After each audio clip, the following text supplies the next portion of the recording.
Hello friends, welcome to Saritha Vinu lifestyle. Friends, நம்ம சேனலில் பார்த்தீங்கன்னா என்னோடய ஹெல்த்தி லைஃப் ஸ்டைல் ரொட்டீனை தான் உங்கள் கூட ஷேர் பண்ணிகிட்ருக்கிறேன்.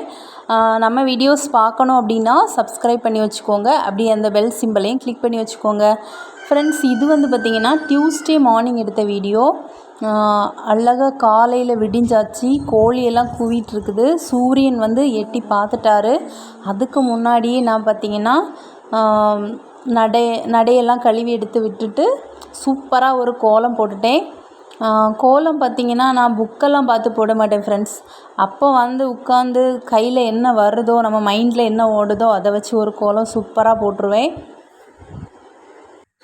அப்புறம் காலையிலே அப்படி எழும்பி வந்த உடனே இந்த இளம் வெயிலில் இந்த பச்சை பசுமையான இந்த மரங்களை பார்க்கும்போது பார்த்திங்கன்னா நம்ம மைண்டுக்கே அப்படி ஒரு புத்துணர்ச்சி கிடச்சது மாதிரி இருக்கும்.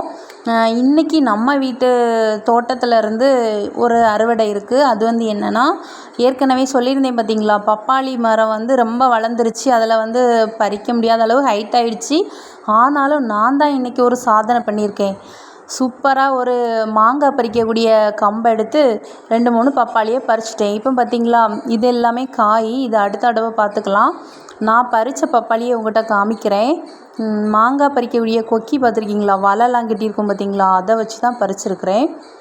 அந்த கொக்கி இன்னும் இருக்குது பாருங்கள். இதை வச்சு பறிச்சிட்டேன். ஆனால் ஒரு 4 அணம் பறித்ததில் 1 கீழே விழுந்து மிஸ் ஆகி உடஞ்சி போயிடுச்சு. 3 அணம் அழகாக கிடச்சிட்டு நமக்கு. இதுதான் பப்பாளி. எனக்கு ஒரு சந்தேகம் ஃப்ரெண்ட்ஸ். பப்பாளி சூடுன்னு சொல்கிறாங்க.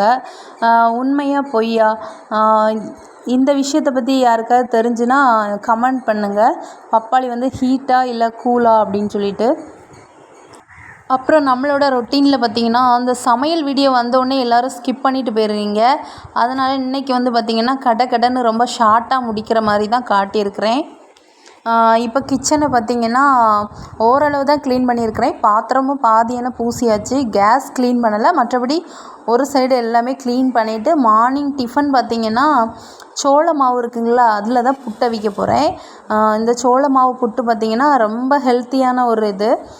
சாதா அரிசி மாவை விடைக்கும் சோள மாவு நம்ம சாப்பிடும்போது பார்த்திங்கன்னா கலோரி ரொம்ப கம்மியாக இருக்கும். இது வெயிட் லாஸுக்கு ரொம்ப ஹெல்ப் பண்ணும். சிறுபயிறு பார்த்திங்கன்னா இன்றைக்கி குக்கரில் அவிக்கலை, ஒரு பாத்திரத்தில் தான் அவிச்சிருக்கேன். லைட்டாக அது பற்றிட்டு பார்த்துக்கோங்க. அதனால தான் அது சரியாக காட்டலை. சிறுபயிரும் வச்சு இந்த புட்டு தேங்காயெல்லாம் வச்சு சாப்பிட்டாச்சு ஃப்ரெண்ட்ஸ். இதுக்கு பார்த்திங்கன்னா நான் ஒயிட் சுகர் சேர்க்கலை. ஏன்னா ஒயிட் சுகர் அன்ஹெல்த்தி அப்படின்னு சொல்கிறாங்கள்ல. அதனால் பார்த்திங்கன்னா கருப்பட்டி இருக்குல்ல, அதை சீவி வச்சு இனிப்புக்காக எடுத்துக்கிட்டேன். அப்புறம் மீதி கொஞ்சம் மாவு இருக்குது பார்த்திங்களா, அதை வேஸ்ட் பண்ணாமல் அடுத்தது ஒரு அரை குழல் வரும். அதை அவிச்சு வச்சிடலாம். அடுத்து மதியம் பார்த்திங்கன்னா ரைஸ் அடுப்பில் வச்சுருக்கிறேன். வெறுங்குழம்பு தான் இன்றைக்கி வைக்க போகிறேன். வெறுங்குழம்பு பார்த்திங்கன்னா ரொம்ப ஈஸி தான். அதையும் வச்சுட்டு பீட்ரூட்டை வச்சு ஒரு பச்சடி பண்ண போகிறேன் பார்த்துக்கோங்க. குழம்புக்கு இப்போ நம்ம தாளிச்சிட்டோம். அடுத்து பார்த்திங்கன்னா அரைக்க வேண்டிய மசாலாவை அரைச்சிட்டு தேவையான அளவு புளியும் கரைச்சி ஊற்றினா போதும். வெறும் குழம்பு ரெடி ஆயிரும். குழம்புக்கு தேவையான தண்ணியை ஊற்றிக்குவோம். ஏன் தெரியுமா, நம்ம வீட்டில் இப்போ 4 பேர் இருக்காங்கன்னா 4 பேர்த்துக்கும் ஊற்றண்டாமா. அதனால் குழம்புக்கு நிறைய தண்ணி ஊற்றி உப்பெல்லாம் கரெக்டாக போட்டுக்கோங்க. அடுத்து பார்த்திங்கன்னா பீட்ரூட் பொரியலில் இது பச்சடி. இது பார்த்திங்கன்னா ஃபஸ்ட்டு ஆவியில் வேக வச்சு எடுத்துக்கணும். அதுக்கு என்கிட்ட தனி பாத்திரம் இல்லாதனால நான் இட்லி குட்டத்தில் ஒரு தட்டு போட்டு வேக வச்சு எடுத்துக்கிறேன். இட்லி குட்டவும் பூசணுன்னா கொஞ்சம் மடியாக தான் இருக்கும். சரி, வேறு என்ன செய்ய. உடனே நம்ம வாஷ் பண்ணி வச்சிடணும். பாத்திரத்தை சேர விடக்கூடாது. சரியா, நம்ம வேக வச்சு எடுத்துகிட்டு இந்த பீட்ரூட் பச்சடி பார்த்திங்கன்னா பீட்ரூட் சாப்பிடாதவங்களும் சூப்பராக சாப்பிடுவாங்க. அவ்வளோ டேஸ்ட்டாக இருந்துச்சு அன்றைக்கி. குழந்தைங்களும் சூப்பராக சாப்பிட்டாங்க. என்னோடய ஹஸ்பண்டும் பீட்ரூட்னாலே அவங்களுக்கு பிடிக்காது, அவங்க கூட சூப்பராக சாப்பிட்டாங்க. இதை ஃபஸ்ட்டு நம்ம வேக வச்சு எடுத்துக்குவோம். சரியா, இப்போ ஒரு 3 நிமிஷம் நல்லா வெந்தால் போதும். வெந்ததை நான் எடுத்து வச்சுருக்கேன் பாருங்கள். அதுக்கு தேவையான தாளிப்பும் போட்டு வச்சாச்சு. தேவையான தயிரும் நான் எடுத்து வச்சுருக்கிறேன். அந்த இட்லி குட்டத்தை கூட பூசி கமத்திட்டேன் பாருங்கள். அப்போ தான் நமக்கு வேலை உடனுடன் முடிஞ்சது மாதிரி இருக்கும். வேக வச்ச பீட்ரூட் கூட தயிர் தேவையான அளவு சேர்த்துக்கோங்க. அதுக்கப்புறம் தாளிப்பையும் கொட்டிட்டு நல்லா கிளறி விட்டால் போதும். நமக்கு பீட்ரூட் பச்சடி ரெடி ஆயிடுச்சு. அடுத்து பார்த்திங்கன்னா உரைப்பாக இருக்கணும்ல ஒன்றாவது, அதனால கத்தரிக்காயை பொரிக்க போகிறேன். அதுக்கு வத்தல் உப்பெல்லாம் மிக்ஸ் பண்ணி ரெடியாக வச்சுருக்கிறேன். அதையும் போட்டு நம்ம பொரிச்சிடலாம். ஓகே, இன்றைக்கி வந்து சமையல் முடிஞ்சுது. ரைஸை எடுத்து வச்சுட்டேன். அதுக்கப்புறம் வெறும் குழம்பு ரெடி ஆகிடுச்சி. நம்மளோட பீட்ரூட் பச்சடி சூப்பராக ரெடி ஆகிடுச்சி. அடுத்த அடுப்பில் வந்து பார்த்திங்கன்னா கத்திரிக்காய் பொரிஞ்சிட்ருக்கு. ஆயிலெலாம் நான் ரொம்ப கம்மியாக தான் சேர்ப்பேன். அதுலேயே நான் பொரித்து வசமாக எடுத்துருவேன் பார்த்துக்கோங்க. ஆயிலெலாம் ரொம்ப சேர்க்க மாட்டேன். இன்னும் கொஞ்சம் பாத்திரம் கிடக்குது, அதை மட்டும் க்ளீன் பண்ணணும். அப்புறம் பாத்திரம் எல்லாமே பூசி வச்சுருக்கேன் பார்த்திங்களா, அது எல்லாத்தையுமே பார்த்திங்கன்னா அந்த பாத்திர ஸ்டாண்டில் நம்ம கமத்தணும். அவ்வளோதான், வேலை முடிஞ்சுது. அப்புறம் இது வந்து பார்த்திங்கன்னா ஈவினிங் ஆகிடுச்சி. பிள்ளைங்க வந்து டியூஷன் கிளம்பிட்டாங்க. பக்கத்து வீட்டு பொண்ணு அவங்க எல்லாருமே சேர்ந்து ஒரே டியூஷன் தான் படிக்கிறாங்க.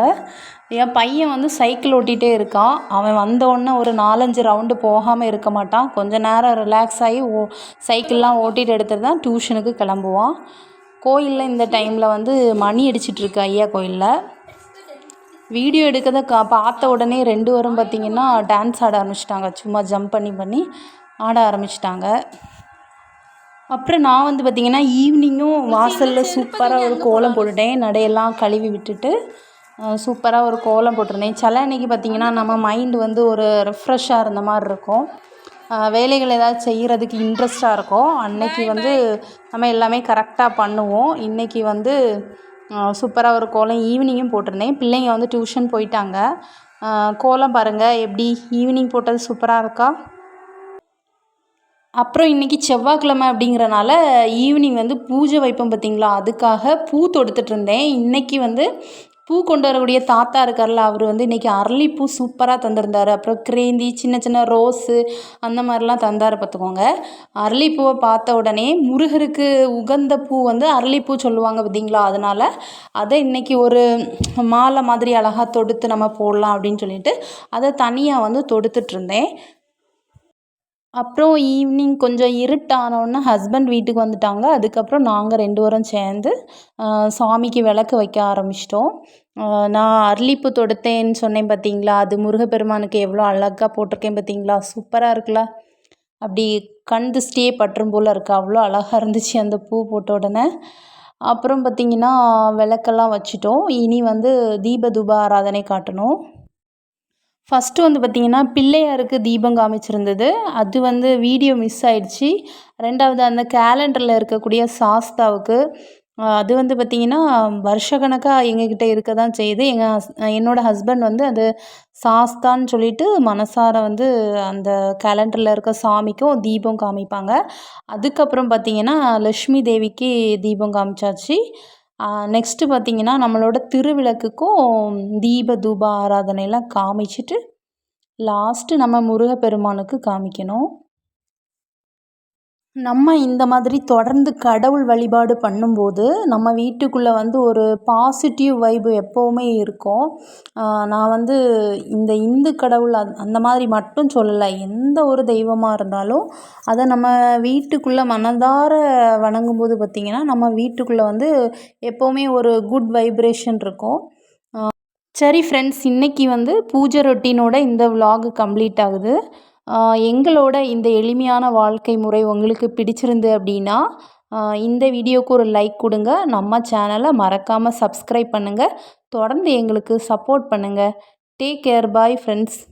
அப்புறம் ஒரு விஷயம், வீடியோ தொடர்ந்து கொடுக்க முடியல, இனி கண்டினியூவாக வீடியோ போடுறேன் ஃப்ரெண்ட்ஸ். ஓகே, பாய்.